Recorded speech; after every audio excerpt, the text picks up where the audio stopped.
Hello, everybody. Kurt Risch here, and thanks for joining me on The One Shepherd, where we support seekers and believers. So first, let me just quickly apologize that I did not get on yesterday. I've had a few issues with my schedule, so I was not able to get the New Testament reading of Matthew 7 in. So we're going to get that going right now.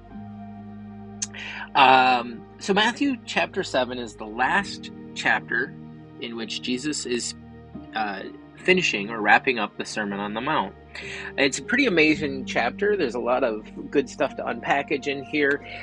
This is also, I feel, one of the most often misunderstood chapters out of the Gospels. I often say that we need to read things in context being in the context of the surrounding verses, and that usually means at least the chapter, but sometimes depending on the book, and you can learn more about that in my How to Study Scripture. You need to read the entire book. In the case of Romans is a perfect example, where you need to read the entire book of Romans to fully understand what any individual verse or chapter is saying. But anyhow, let's go ahead and get started. Judge not that you be not judged. For with what judgment you judge, you will be judged. And with the measure you use, it will be measured back to you. And why do you look at the speck in your brother's eye, but do not consider the plank in your own eye? Or how can you say to your brother, let me remove the speck from your eye, and look, a plank is in your own eye? Hypocrite! First remove the plank from your own eye, and then you will see clearly to remove the speck from your brother's eye. Do not give what is holy to the dogs, nor cast your pearls before swine, lest they trample them under their feet and turn and tear you in pieces. So just in this first little paragraph, there's a couple things to talk about. The first one is, it says, judge not. There's a difference between judging and discerning. We are called to discern. We are told not to judge. Over and over, we're told not to judge. And in this, what it's talking about, it's an issue of heart, not an issue of the definition of the word. And Jesus points to that right here.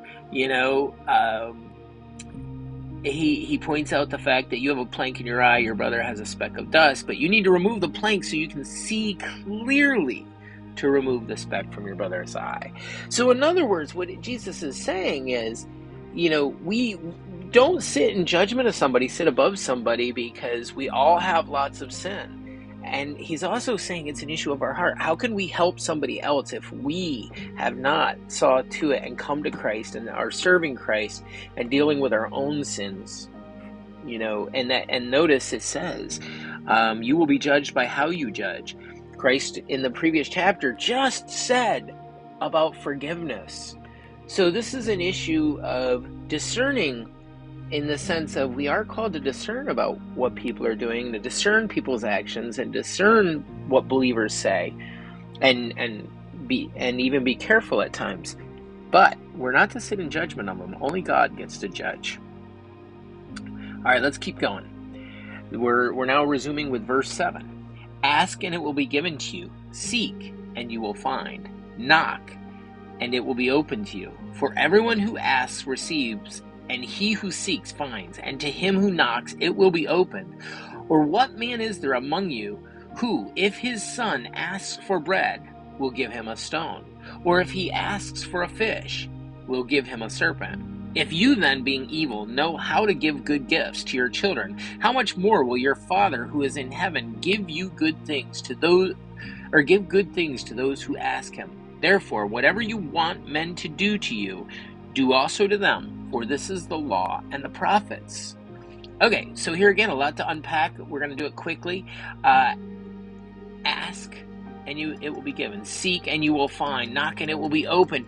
Jesus is literally saying, if you seek me, you will find me. If you ask, I will answer. It doesn't mean he's our sugar daddy giving us stuff. He's talking about spiritually. He will come to us. He will answer us. He will be there for us. Sometimes it does show up in the real world in ways of blessings, but oftentimes those blessings are not what we see them right away. The blessing may be that we face a challenge that helps us to grow in our walk. I can speak truthfully and totally to that in my life. Many times over, I've struggled and later looked back on those struggles and realized what a blessing it was. And then the last part, whatever you want men to do, do also to them. For that is the law and the prophets. And the fact that he points out that we're evil. We're evil because we choose to go our own way and not obey and follow God. But anyhow, whatever you want men to do, love your brother as yourself, okay? If we want people to behave like Christ, we need to act like Christ. If we want people to forgive us, we need to be forgiving. If we want people to love us, we need to be loving. Christ is simply pointing it out. So let's keep going. Enter by the narrow gate, for wide is the gate and broad is the way that leads to destruction, and there are many who go in by it. Because narrow is the gate and difficult is the way which leads to life, and there are few who find it. Beware of false prophets who come to you in sheep's clothing, but inwardly they are ravenous wolves. You will know them by their fruits. Do men gather grapes from thorn bushes or figs from thistles? Even so, every good tree bears good fruit, but a bad tree bears bad fruit. A good tree cannot bear bad fruit, nor can a bad tree bear good fruit. Every tree that does not bear good fruit is cut down and thrown into the fire. Therefore, by their fruits you will know them. Not everyone who says to me, Lord, Lord, shall enter the kingdom of heaven, but he who does the will of the Father in my Father in heaven. Many will say to me in that day, Lord, Lord, have we not prophesied in your name, cast out demons in your name, and done many wonders in your name? And then I will declare to them, I never knew you. Depart from me, you who practice lawlessness. Therefore, whoever hears these sayings of mine and does them, I will liken them to a wise man who built his house on the rock. And the rain descended, the floods came, and the winds blew and beat on that house, and it did not fall, for it was founded on the rock. But everyone who hears these sayings of mine and does not do them will be like a foolish man who built his house on the sand, and the rain descended, the floods came, and the winds blew and beat on that house, and it fell, and great was its fall. And so it was, when Jesus had ended these sayings, that the people were astonished at his teachings, for he taught them as one having authority, not as the scribes.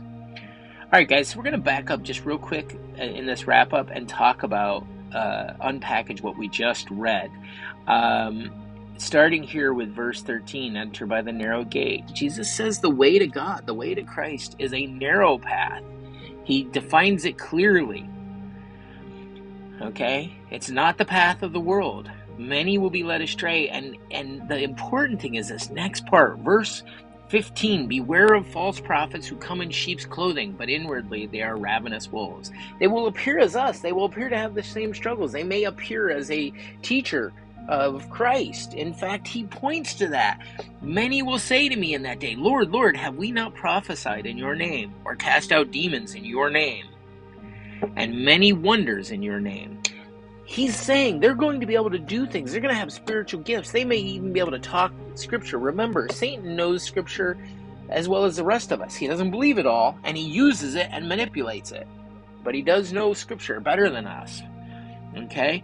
But the point of it is what Jesus is really talking about here. Everybody, I hear so many people say, when Christ says, away from me, I never knew you, that's scary. Well, it is scary, but here's the truth of the matter. Christ isn't pointing to that here. He's pointing to the fact, beware of false prophets. He says, you will know them by their fruit. Fruit doesn't necessarily mean the individual works they do. There are many false prophets out there today who on the surface appear to be doing good things.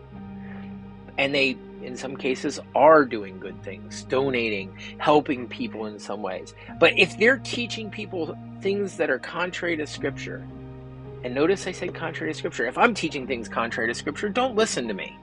Study the Scripture yourself. But the reality is, you'll know them by their fruits. Do they show the fruits of the Spirit? Love, peace, long-suffering, kindness, gentleness, okay? But are they leading people to God? Are they teaching and pointing the way to God? Or is it about pride?